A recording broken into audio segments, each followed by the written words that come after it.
Et la parole est au maire du 19e arrondissement, François Dagneau. Merci Monsieur le maire, mes chers collègues. Nous avons identifié depuis longtemps l'accroissement des inégalités d'accès aux soins à Paris et le risque de désertification médicale dans nos quartiers et arrondissements populaires.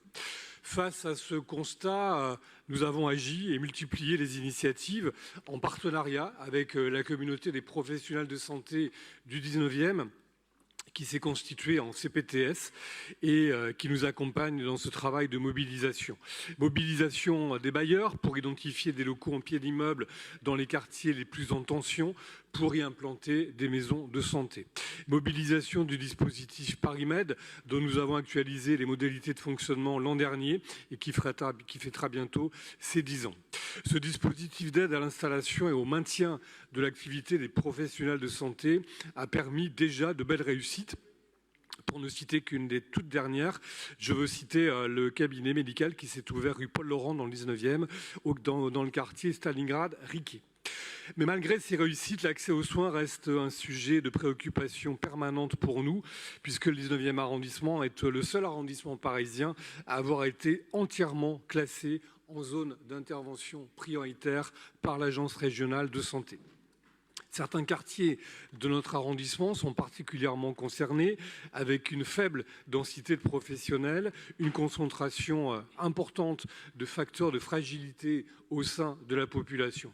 Et c'est notamment le cas du quartier Danube, où nous sommes depuis 2020 à la recherche de locaux disponibles et adaptés à l'installation d'un centre de santé sur lequel nous nous sommes engagés.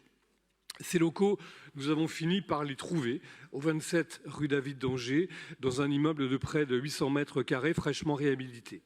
Alors ce vœu qui engage tous les groupes de la majorité demande à la ville de Paris de mobiliser à son tour tous les moyens, toutes les solutions possibles pour que nous puissions y installer un centre de santé municipal. Le vœu a été voté, je le rappelais, à l'unanimité du conseil d'arrondissement et je ne doute pas qu'il en sera de même au sein de cet hémicycle.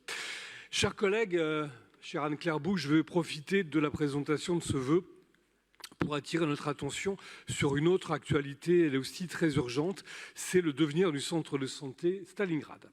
L'intersyndicale de la Caisse primaire d'assurance maladie de Paris et de la CRAMIF m'a saisi vendredi dernier à ce sujet. Le journal Le Parisien s'est fait l'écho ce matin même de cette alerte, évoquant la suppression d'un poste sur 3 et la fermeture promise des services de radiologie et de kinésithérapie.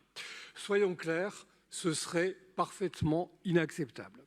Je rencontrerai prochainement le directeur général de la CRAMIF avec mon adjointe santé Séverine Guy pour lui rappeler que dans un arrondissement classé en zone d'intervention prioritaire par l'ARS au titre des risques de désertification médicale, il est inconcevable que la CRAMIF puisse envisager de revenir et de céder une partie importante de ses activités. Et je m'étonne et je m'inquiète sérieusement de voir la CRAMIF et la Caisse primaire d'assurance maladie, opération après opération, céder son foncier parisien au risque de préférer la spéculation à assumer ces missions de service de santé publique. Je crois que c'est important que nous puissions nous mobiliser pour leur rappeler que l'urgence est bien à préserver les missions de santé publique. C'est en tout cas le combat que je mènerai dans cette situation. Voilà, je vous remercie donc de votre attention sur ce vœu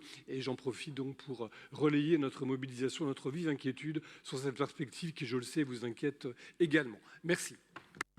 Merci, monsieur le maire.